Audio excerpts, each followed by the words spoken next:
Hakikat ilmu pengetahuan. Ilmu berasal dari bahasa Arab alima yang berarti pengetahuan. Ilmu mengandung 3 kategori yaitu hipotesis, teori, dan juga dalil hukum. Sedangkan pengetahuan merupakan hasil dari proses upaya manusia untuk menjadi tahu. Pengetahuan yang dimiliki manusia ada 4. Yang pertama adalah pengetahuan biasa atau common sense, atau bisa disebut juga sebagai good sense karena seseorang memiliki sesuatu yang ia terima dengan baik. Yang kedua adalah pengetahuan ilmu, merupakan upaya untuk mengorganisasikan dan juga merealisasikan common sense, pengetahuan yang diperoleh dari pengalaman dan juga pengamatan dalam kehidupan sehari-hari. Yang ketiga adalah pengetahuan filsafat, merupakan pengetahuan yang diperoleh dari hasil pemikiran yang kontemplatif dan juga spekulatif. Yang keempat adalah pengetahuan agama, merupakan pengetahuan yang diperoleh hanya dari Tuhan melalui para utusan. Ilmu merupakan sebuah pengetahuan yang berobjek, bermetode, dan juga bersifat universal. Setiap ilmu merupakan pengetahuan, namun tidak setiap pengetahuan adalah ilmu. Perkembangan iptek. Manusia menemukan iptek karena manusia kembali pada jalan pikiran yang rasional. Setelah manusia berhasil memperdalam ilmu pengetahuan, maka produk dari ilmu tersebut adalah teknologi. Ilmu pengetahuan berkembang melangkah secara bertahap menurut dekade waktu dan menciptakan zaman pertama, zaman pra-Yunani kuno. Pada masa ini, manusia masih menggunakan batu sebagai peralatan. Oleh karena itu, zaman pra-Yunani kuno disebut juga zaman batu yang berkisar antara 4 juta tahun sampai 20.000 tahun. Pada masa ini ditandai oleh kemampuan know-how berdasarkan pengalaman, kemampuan menulis, berhitung, dan menyusun kalender, kemampuan menemukan abjad dan sistem bilangan, kemampuan meramalkan suatu peristiwa. Zaman Yunani kuno, bangsa Yunani pada masa itu tidak lagi mempercayai mitologi-mitologi dan juga tidak dapat menerima pengalaman berdasarkan receptive attitude atau mudah menerima begitu saja, melainkan menumbuhkan sikap an inquiring attitude, sikap senang menyelidiki secara kritis. 3. Zaman abad pertengahan. Para ilmuwan pada masa ini hampir semua adalah para teolog, sehingga aktivitas ilmiah terkait dengan keagamaan. Semboyan ilmu pada masa ini adalah encyclopedia atau abdi agama. 4. Zaman Renaissance. Zaman ini ditandai sebagai era kebangkitan kembali pemikiran bebas dari dogma-dogma agama. Manusia pada zaman ini adalah manusia yang merindukan pemikiran bebas. Ilmu yang berkembang maju pada masa ini adalah di bidang astronomi. 5. Zaman modern. Zaman ini ditandai dengan berbagai penemuan di bidang ilmiah. 6. Zaman kontemporer. Zaman kontemporer ini ditandai dengan penemuan berbagai teknologi canggih. Teknologi informasi dan komunikasi termasuk salah satu yang mengalami kemajuan yang sangat. Adapun nilai-nilai Pancasila sebagai pengembangan ilmu pengetahuan dan teknologi yang terkandung dari setiap sila-sila Pancasila diuraikan sebagai berikut. Yang pertama, nilai ketuhanan sebagai dasar pengembangan ilmu. Sila pertama yaitu ketuhanan yang Maha Esa. Sila ini memberikan dasar bahwa iptek tidak hanya memikirkan apa yang ditemukan, apa yang dibuktikan, dan apa yang diciptakan, tetapi juga harus dipertimbangkan maksud dan akibatnya. Yang kedua, nilai kemanusiaan sebagai dasar pengembangan ilmu.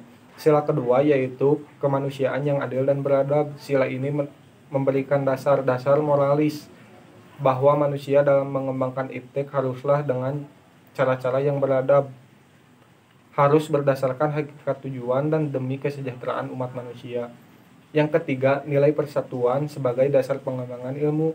Sila ketiga yaitu persatuan Indonesia.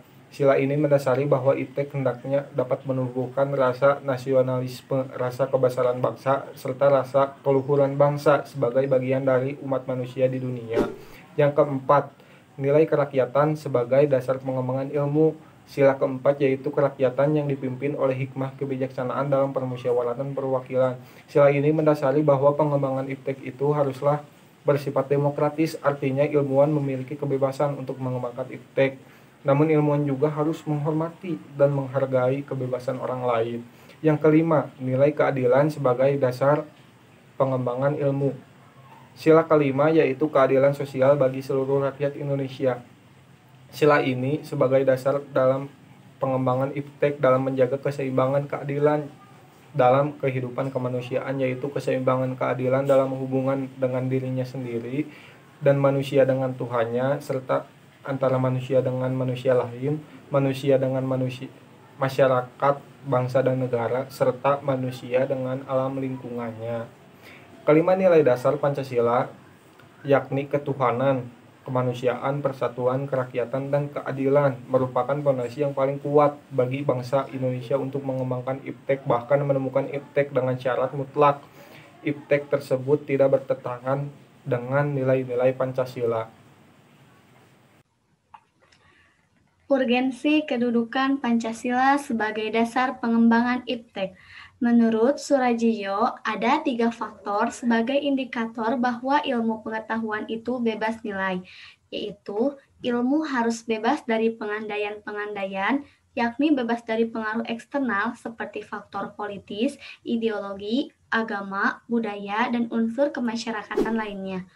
Kedua, perlunya kebebasan usaha ilmiah agar otonomi ilmu pengetahuan terjamin. Ketiga, penelitian ilmiah tidak luput dari pertimbangan etis yang sering dituding menghambat kemajuan ilmu.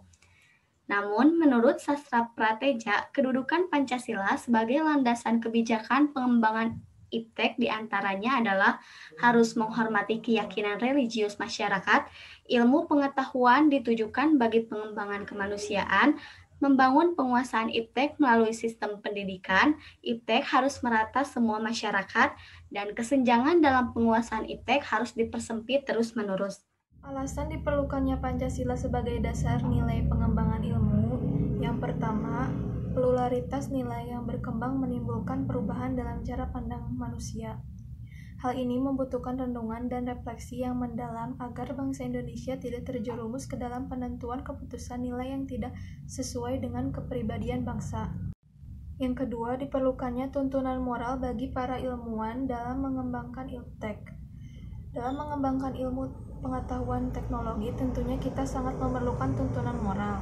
Hal ini dikarenakan adanya banyak dampak negatif yang ditimbulkan akibat kemajuan ilmu pengetahuan teknologi. Yang ketiga, diperlukannya orientasi yang jelas untuk menyaring dan menangkal pengaruh global yang tidak sesuai. Hal ini dikarenakan perkembangan ilmu pengetahuan teknologi yang didominasi negara-negara barat ikut mengancam nilai-nilai khas dalam kehidupan bangsa Indonesia. Contohnya gotong royong, solidaritas, musyawarah, dan rasa cinta keadilan. Yang keempat, kerusakan lingkungan yang ditimbulkan akibat adanya ilmu pengetahuan teknologi atau iptek. Untuk itu, pendidikan Pancasila sangat diperlukan sebagai dasar pengembangan ilmu pengetahuan dan teknologi. Dan yang terakhir, gaya hidup global menghentikan nilai-nilai kehidupan lokal. Pengembangan ilmu pengetahuan dan teknologi harus senantiasa berorientasi pada nilai-nilai Pancasila. Peran Pancasila sebagai paradigma pengembangan ilmu harus sampai pada penyadaran bahwa fanatisme kaidah kenetralan keilmuan hanyalah akan menjebak diri seseorang pada masalah-masalah yang tidak dapat diatasi dengan semata-mata berpegang pada kaidah ilmu sendiri. Hubungan Pancasila dengan ilmu dalam perbankan. Yang pertama adalah ketuhanan yang Maha Esa, yaitu setiap pihak-pihak yang terlibat dalam perbankan dan juga nasabah harus memandang dirinya bertuhan, sehingga dapat menimbulkan kesejahteraan masyarakat. Yang kedua adalah kemanusiaan yang adil dan beradab, yaitu menunjukkan hubungan antara pihak-pihak yang terlibat dalam perbankan dan juga nasabah yang adil dan beradab. Dan yang ketiga adalah persatuan Indonesia, yaitu dalam hal ini perbankan dalam memberikan pelayanan kepada masyarakat tidak membeda-bedakan masyarakat, baik itu dari ras, suku, agama, dan lain sebagainya. Sila ketiga, Persatuan Indonesia. Dalam sila ketiga ini, Pancasila mengharapkan dalam setiap penerapan hukum hendaknya dalam paradigma untuk keutuhan dan kejayaan bangsa Indonesia. Begitupun dalam kenyataan permasalahan perbankan melalui kebijakan pemerintah Indonesia dengan program-program penjaminan tersebut belum dapat memulihkan kepercayaan masyarakat internasional. Sila keempat, kerakyatan yang dipimpin oleh hikmah kebijaksanaan dalam permusyawaratan perwakilan. Apabila dihubungkan dengan pengemban rakyat dalam mengatasi permasalahan perbankan, masih ada kekurangan dalam soal kredibilitas kinerja masing-masing pihak. Sila kelima, keadilan sosial bagi seluruh rakyat Indonesia. Apabila dihubungkan dengan permasalahan perbankan, masalah-masalah perbankan tersebut bertentangan dengan nilai-nilai Pancasila yang kelima sebagai pondasi pemerintah negara Indonesia untuk mewujudkan kesejahteraan rakyat Indonesia. Saat mempelajari pendidikan Pancasila yaitu menyenangkan karena kita bisa mengetahui lebih dalam mengenai Pancasila, dan diharapkan kedepannya dalam pengajaran pendidikan Pancasila ini bisa dikombinasikan sehingga pembelajarannya tidak menjenuhkan. Kesan saat belajar pendidikan Pancasila, yang pasti saya mendapat banyak tambahan ilmu yang bermanfaat mengenai hal-hal yang berkenaan dengan pendidikan Pancasila. Dan pembelajarannya juga menyenangkan. Untuk pesan, Bapak mengajarnya sudah baik, tetapi diharapkan kedepannya bisa lebih baik lagi dari sekarang.